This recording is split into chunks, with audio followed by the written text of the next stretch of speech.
Hello, Mrs. Mikey here. Hope you guys are doing great today. So, we are continuing with our inspirational person this week, Maya Angelou. We are going to read a story called Little People, Big Dreams. The author is Elizabeth Kaiser, and it's illustrated by Lear Celebriat. Now, let's read.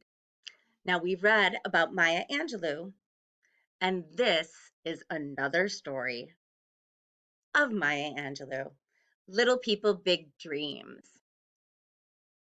Now remember all we have learned about her so far.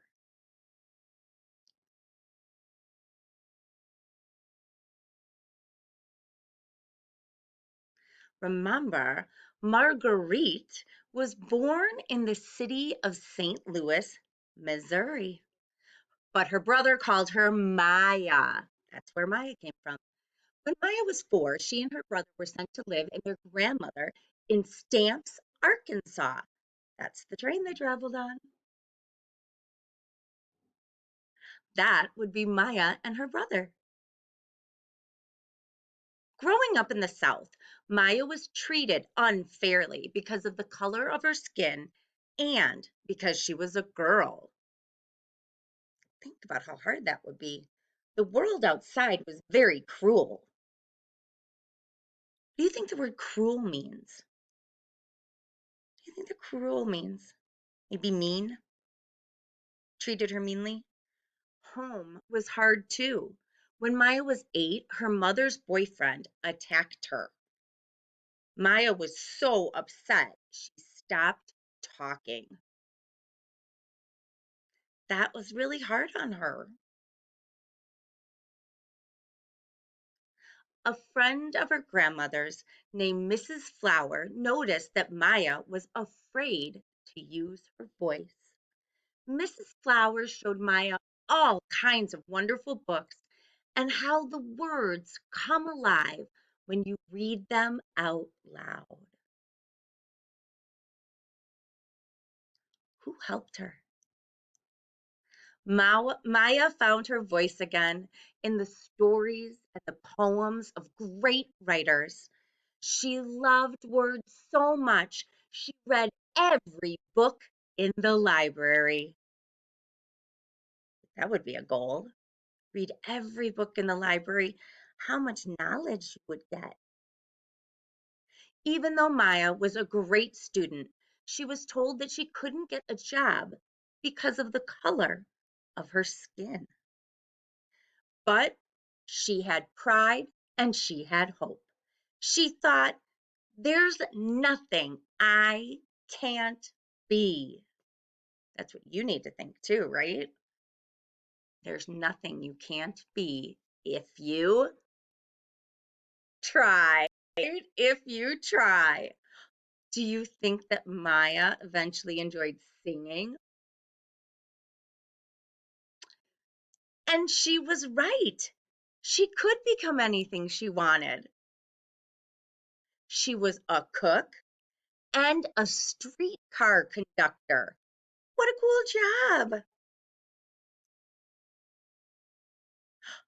She was a dancer, a singer, an actress.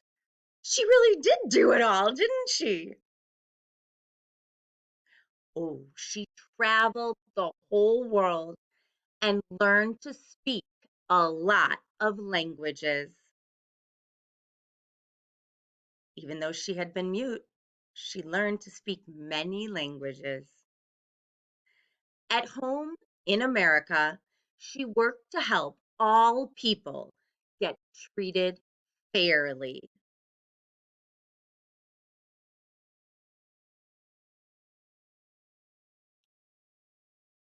That says rights for women, right? So they were fighting for women's rights. It wasn't until Maya was all grown up that she decided she wanted to be a writer.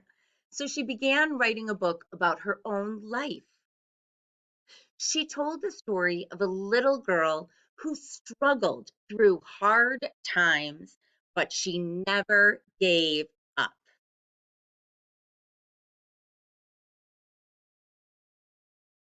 People all around the world were moved by her powerful story and her beautiful words.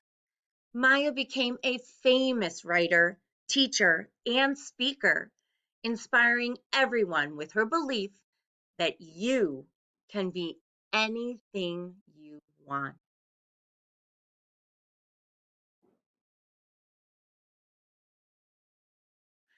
On the day Bill Clinton became president, Maya read a poem.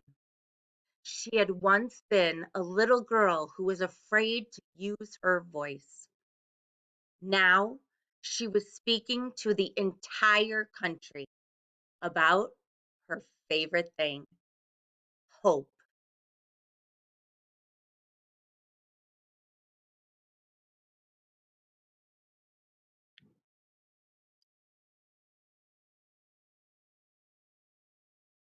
Could you imagine talking in front of the entire country when you had been scared to speak? What can we call her? Is she brave? Now, this is a timeline of Maya Angelou. It's interesting to look at some of her pictures. 1937 when she was born, 1957 when she was a singer, 1971 when she started writing her books, and in the 1990s when she spoke at President Clinton's inauguration. I highly encourage you to use your library with your learning coach and find more poetry, more books of Maya Angelou, and spend some time reading those stories. She wrote about all things hope. And of course, her biography and her most famous book, I Know Why the Cage Bird Sings. If you want to find more about Maya Angelou, please head toward the local library, or you can look right in the description, and I have the link to some of her books on Amazon. I hope you guys have enjoyed learning about Maya Angelou this week.